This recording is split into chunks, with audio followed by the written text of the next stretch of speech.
I earned my degree online at Arizona State University.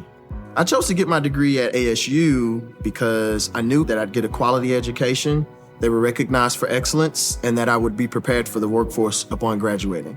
To be associated with ASU, both as a student and alum, it makes me extremely proud, and having experienced the program, I know now that I'm set up for success. Learn more at asuonline.asu.edu. All right, folks, we're back, ready for another deep dive. Let's do it. This week, we're breaking down a game that really shook things up in the NFC South. The Falcons' victory over the Buccaneers. A lot to unpack there. Yeah, we're going to look at some game analysis, some expert commentary, see if we can figure out just what happened. Sounds good. Like, what were the turning points? Yeah, and what does this mean for both teams going forward, right? Big questions. So, anyone who follows football knows the Buccaneers were heavily favored going into this one. Oh, yeah, absolutely. Most people had them pegged for an easy win. Nobody really saw this coming. Especially, like, the Falcons haven't exactly been setting the world on fire this season. True. But they're quietly putting some pieces together. Yeah, and they're sitting pretty at the top of their division now. Which, I mean, nobody predicted, right? Right. So, clearly exceeding expectations. What do you think, what's clicking for them? Well, I think Desmond Ridder's development as a quarterback has been huge. Yeah, he's really coming into his own.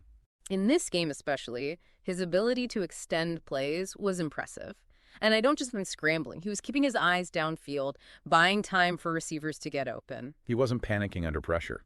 Not at all. That kind of awareness, it's a sign of real growth. You know, you don't always see that from a young quarterback. Absolutely. But Ridder wasn't the only standout. Yeah. I mean, what about Bijan Robinson? The guy's a beast. Oh, yeah. Robinson's a powerhouse. And that's what makes this Falcons offense so dangerous. They can beat you with Ridder's arm, they can beat you with Ridder's legs, and they can just pound you into submission with Robinson. Yeah, you make a good point there. It's like, how do you even game plan against that? Exactly. You just don't know what they're going to do next. And speaking of surprises, can we talk about Kyle Pitts? 2 touchdowns. What happened there? Right. I mean, he was a highly touted prospect coming out of college, but he's had kind of a slow start to his pro career. It's like he just disappeared, right? Kind of, yeah. So this performance, it was a statement. It was a reminder of his potential. I think he got everyone's attention. Oh, for sure. If Pitts can keep this up, he becomes a major weapon for Atlanta. All right, let's shift gears a little bit. Let's talk defense. Okay. Yeah. Because the Falcons' defense was like a wall in this game. Seriously. Jesse Bates III was all over the field. He had an amazing game. He forced a fumble. A&D got an interception. What? It was like a masterclass in defensive play. That forced fumble, pure hustle, never gave up on the play. Yeah, incredible effort. And the interception. That was all about instincts, understanding of the Bucs' offensive schemes. He read Mayfield like a book and just jumped the route. And those were game-changing plays, I mean, for sure. Oh, yeah, for sure. All right, but let's talk about the other side of the ball. The Buccaneers, I mean, their offense seemed out of sync. What happened? Yeah, it wasn't pretty. I mean, look, Baker Mayfield had some good moments, but he also made some crucial mistakes, missed throws, some poor decisions. You're saying it just wasn't his day? Pretty much. And their defense. I mean, that's usually their strong suit. Right. They just weren't generating turnovers. And that really let the Falcons control the pace of the game. Yeah, it seemed like Atlanta was really exploiting some mismatches in the Bucs' offensive scheme, particularly in the secondary, finding holes in the coverage, taking advantage of missed assignments. So bottom line, where does this win leave the two teams in the NFC South? Well, the Falcons are in control right now. They're sitting atop the division. Makes sense. They've got a 1-game lead. This win, it sends a message to the rest of the division. The Falcons are a force to be reckoned with. You think they have a real shot at the playoffs? Oh, absolutely. If they can keep playing at this level, they're going to be a tough out. That's exciting. Yeah. But, I mean, it's still early in the season, right?